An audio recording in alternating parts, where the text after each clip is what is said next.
Hi. കഴിഞ്ഞ ദിവസം കൊളംബോയിൽ നിന്ന് ബഹ്റിലേക്ക് വന്ന വിമാനത്തിൽ ഞാൻ നേരിട്ട ഒരനുഭവം നിങ്ങളുമായി ഒന്ന് ഷെയർ ചെയ്യുകയാണ്. ഏകദേശം 2 മണിക്കൂർ പറന്നു കഴിഞ്ഞപ്പോൾ എന്തോ ഒരു ആവശ്യത്തിന് വേണ്ടിയിട്ട് ഞാൻ എൻ്റെ ഹാൻഡ് ബാഗ് വിമാനത്തുള്ളിൽ വെച്ചിരുന്ന സ്ഥലത്ത് നോക്കിയപ്പോൾ അതവിടെ കണ്ടില്ല. വിമാനയാത്രക്കാർ അന്വേഷിച്ചു.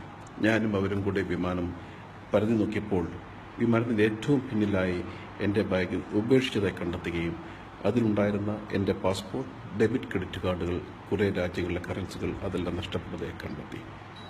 വിമാനത്തിൽ യാത്ര ചെയ്യുന്ന ഒരു സ്ത്രീ പറഞ്ഞു, ഒരു ചൈനീസ് യുവാവ് എൻ്റെ ബാഗുമായിട്ട് പുറകേക്ക് പോകുന്നത് കണ്ടു എന്ന് പറഞ്ഞു.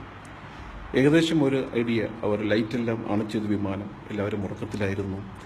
ഉദ്ദേശം ഐഡിയ വെച്ചിട്ട് ഒരു ചൈനീസ് യുവാവ് മാത്രമേ അന്ന് ഫ്ലൈറ്റ് ഉണ്ടായിരുന്നുള്ളൂ. അദ്ദേഹത്തെ കണ്ടെത്തി. അദ്ദേഹത്തിൻ്റെ ബാഗ് പരിശോധിച്ചപ്പോൾ എൻ്റെ നഷ്ടമായ പാസ്പോർട്ട്, ഡെബിറ്റ് കാർഡുകൾ, ക്രെഡിറ്റ് കാർഡുകൾ, ഒപ്പം പണമെല്ലാം അതിൽ നിന്ന് കണ്ടെത്തുകയും ചെയ്തു.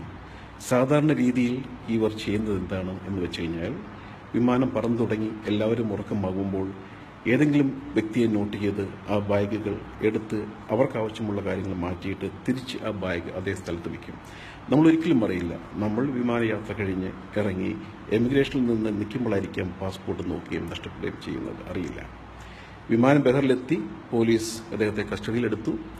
അവർ റിമാൻഡ് ചെയ്യുകയോ എന്തോ അറിയില്ല. അന്ന് പോലീസ് ഉദ്യോഗസ്ഥന്മാർ പറഞ്ഞത് അന്നത്തെ ദിവസം ബഹ്റിൽ മാത്രം വിവിധ വിമാനങ്ങളിലായി 4ഓളം കേസുകൾ ഇത് റിപ്പോർട്ട് ചെയ്തു. അതുകൊണ്ട് നിങ്ങൾ തീർച്ചയായിട്ടും നിങ്ങളുടെ കമ്മ്യൂണിറ്റിക്കിടയിൽ ഈ വിവരങ്ങൾ അറിയിക്കുക. ഡ്രാഗൺ എന്ന പേരിൽ അറിയപ്പെടുന്ന ഒരു ഗ്രൂപ്പാണ്, അവർ സോ ട്രെയിൻഡ് എന്നാണ് പോലീസ് ഉദ്യോഗസ്ഥന്മാർ പറഞ്ഞത്. എല്ലാവരും യാത്ര ചെയ്യുന്ന ആൾക്കാരാണ്. നിങ്ങളുടെ അറിവിലേക്കായി ഞാൻ ഈ പ്രശ്നം ഒന്ന് കാണിക്കുക മാത്രമാണ്. എനിക്ക് നേരിട്ട് ഉണ്ടായ അനുഭവമാണ്. Thank you.